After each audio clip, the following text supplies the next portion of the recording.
3 years ago when I moved in here, this was, across the street was a hole in the ground. Right. And this was very run down and sort of a little homeless conglomerate going on here. But I stuck it out. Shall we cross? Yeah. Maybe not. I stuck it out. Yeah. I stuck it out. I held it because I knew eventually the neighborhood was going to turn, and there were going to be all kinds of similar things coming to the building, and there has been. The girls downstairs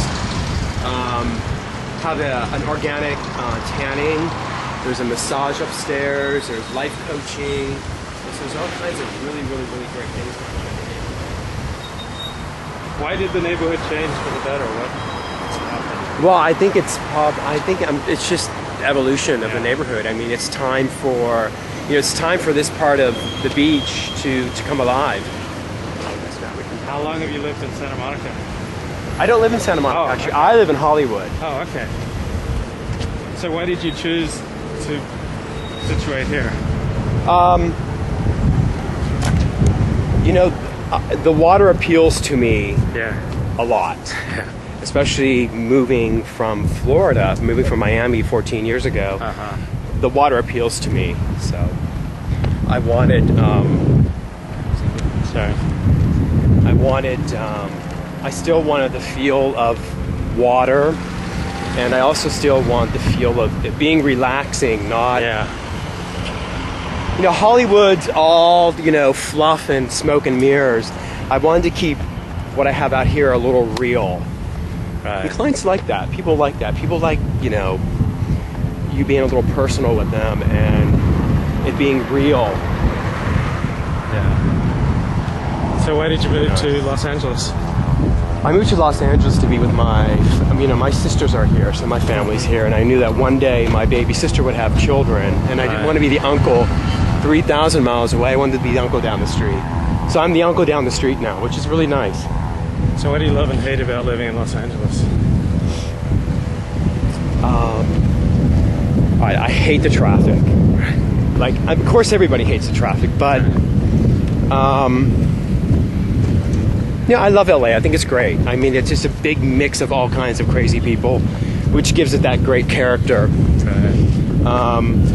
But there are a lot of people here, and there is a lot of traffic here, and it is ridiculous at times. But I've learned, now that I have my own place, to be able to manipulate that.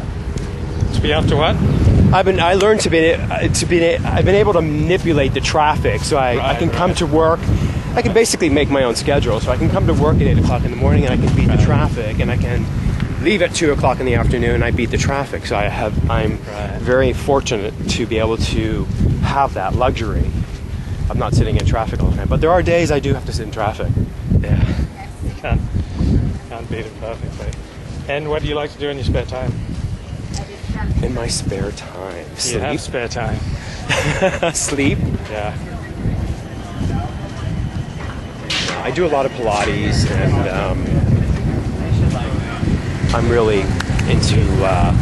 I'm not a health freak. I'm not vegetarian, but I really am very well in tune with myself, and like to keep myself, somewhat very healthy and keep my body stretched. And I do a lot of Pilates and acupuncture and yoga, and keep my body flexible and keep my body young and alive. So tell me about the arc of your career. So you went to beauty school, and then what happened? Oh, I went to beauty school, worked as a slave, like everybody does. And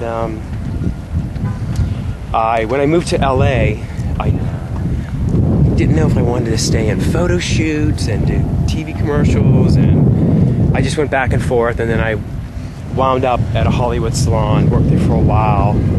And then I decided, I'm the kind of person, I really need my own idea and my own thing, and I've created it. So it's been a long struggle, but it's finally starting to pay off, and I think in the next couple of years it'll really pay off. I've mastered it. It's all trial and error. I just keep not giving up, and I just keep sticking it out, and I just have faith in it. I know that it'll eventually. Right. And how about as a maybe we'll sit down. How about as a hairstylist? How have you grown and developed over the years?